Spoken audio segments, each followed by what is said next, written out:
کہنے کو تو لوگ کہتے ہیں کہ یہ بھی عجیب بے وقوف سنی لوگ ہیں، ان کو پتہ ہی نہیں خوشی کیا ہوتی ہے، غم کیا ہوتا ہے، غم کیسے منانا چاہیے اور خوشی کس طرح سیلیبریٹ کرنی چاہیے، ان کو معلوم ہی نہیں۔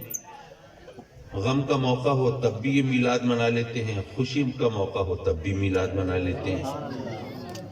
تو میں نے سیدھا سادہ ایک جملہ اس کے جواب میں عرض کیا کہ بھائی بات یہ ہے، ہمارا ایمان ہے کہ اگر غم کے موقع پہ میلاد منایا جائے تو غم ہلکا ہو جاتا ہے، اور خوشی کے موقع پہ میلاد منایا جائے تو خوشی دوبالا ہو جاتی ہے۔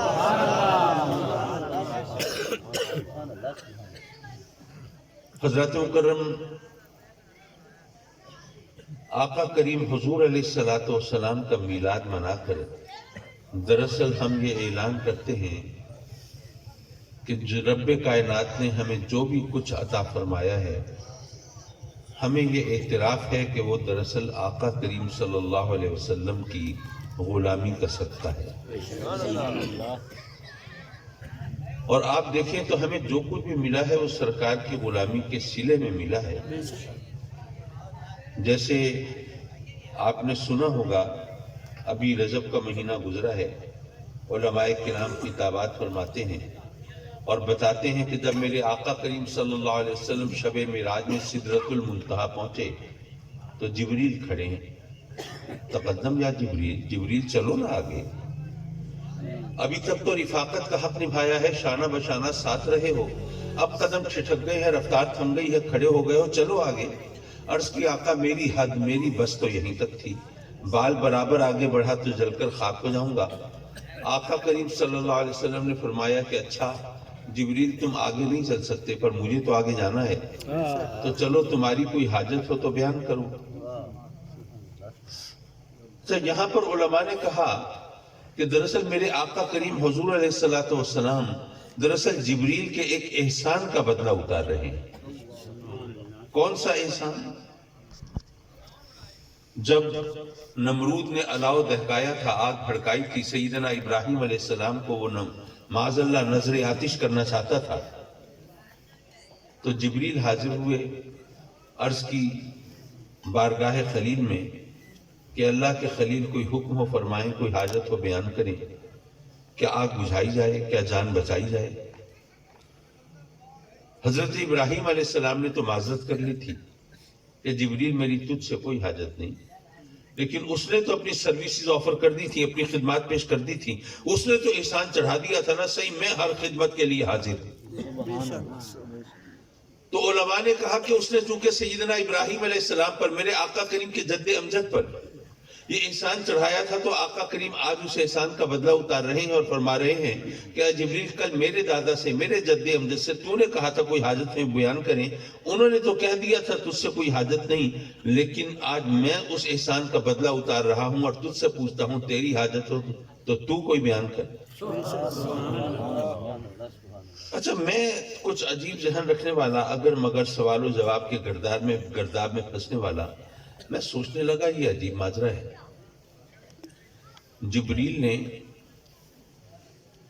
ایک خدمت پیش کی، وہ خدمت قبول نہیں ہوئی، حضرت ابراہیم نے معذرت کر لی، جبریل تجھ سے کوئی حاجت نہیں۔ جو جبریل کی خدمت قبول بھی نہیں ہوئی، اس احسان کا بدلہ تو میرے آقا کریم اتار رہے ہیں۔ اور جو جبریل روز خدمت انجام دیتے ہیں، ڈیوٹی انجام دیتے ہیں نا، اللہ کی طرف سے وحی لاتے ہیں، پیغام لاتے ہیں، حکام لاتے ہیں، نبی اور اللہ کے درمیان رابطے کی ڈیوٹی جو انجام دیتے ہیں، اس کا کہیں ذکر نہیں۔ جو ڈیوٹی قبول نہیں ہوئی اس احسان کا بدلہ اتارا جا رہا ہے، اور جو روز ڈیوٹی انجام دیتے ہیں اس کا کوئی تذکرہ ہی نہیں۔ اس پر غور کیا تو جواب خود سیدنا ابراہیم علیہ السلام کی سیرت میں مل گیا۔ آپ بھی جانتے ہیں، میں بھی جانتا ہوں، اور سیدنا ابراہیم علیہ السلام ہم سب سے بڑھ کر جانتے تھے کہ جب رب کائنات نے اپنے محبوبوں کی مدد کرنا ہوتی ہے تو کبھی جبریل کی ڈیوٹی بھی لگ جاتی ہے۔ سیدنا یوسف علیہ السلام کو جب ان کے بھائیوں نے کنویں میں پھینکا تھا تو جبریل کو بھیجا تھا نا۔ جب سیدنا اسماعیل علیہ السلام کی گردن پہ چھری تھی تو جبریل کی ڈیوٹی لگی تھی نا۔ تو حضرت ابراہیم اب بھی تو یہ خیال فرما سکتے تھے کہ رب کائنات نے نمرود کی آگ سے بچانے کے لیے جبریل کو بھیجا ہوگا۔ تو فوراً فرماتے کہ بھائی شکر ہے جبریل تم آ گئے، یہ نمرود پتہ نہیں کیوں ہاتھ دھو کے میرے پیچھے پڑا ہوا ہے، چلو جلدی سے مجھے نکال کے لے چلو یہاں سے. نہیں، آپ نے فرمایا جبریل میری تجھ سے کوئی حاجت نہیں. در حقیقت انہوں نے جبریل کو ایک سبق سکھایا اور فرمایا کہ اے جبریل تو جو اللہ کی طرف سے وحی لاتا ہے، پیغام لاتا ہے، احکام لاتا ہے، یہ مت سمجھنا کہ ہم نبیوں پر کوئی احسان کرتا ہے. اگر تو پیغام نہیں پہنچائے گا، اگر وحی نہیں لائے گا تو تیرا کیا خیال ہے ہمیں نبیوں کو اللہ کی مرضی کا، اللہ کے احکام کا پتہ نہیں چلے گا؟ ہماری نبوت کی گاڑی ٹھپ ہو کے رہ جائے گی، ہم کار نبوت انجام دے نہیں سکیں گے، ہمیں اللہ کی مرضیات کا علم نہیں ہوگا. اے جبریل ہمیں اللہ کی مرضی کا علم ہوتا ہے، تیری ڈیوٹی صرف عزت افزائی کے لیے لگی ہے. اے جبریل اگر اس وقت تو اللہ کی مرضی سے آیا ہوتا تو ابراہیم کون تھا انکار کرنے والا؟ لیکن میں جانتا ہوں کہ تو اللہ کا بھیجا ہوا نہیں آیا، اپنی مرضی سے آیا ہے. جب اپنی مرضی سے آیا ہے تو ابراہیم کی تجھ سے کوئی حاجت نہیں ہے.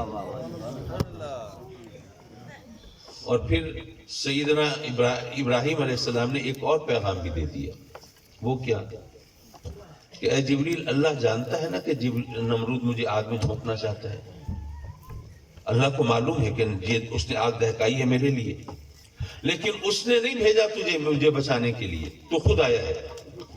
تو اے جبریل اگر اللہ مجھے آگ میں جلتا ہوا دیکھ کے راضی ہے تو مجھے بچ کے کیا کرنا ہے؟ میں اس کی رضا پہ راضی ہوں. جیسے بابا بلے شاہ نے کہا جدو ماہی میرے دکھ سے راضی، میں سکھنوں چلے پاؤں.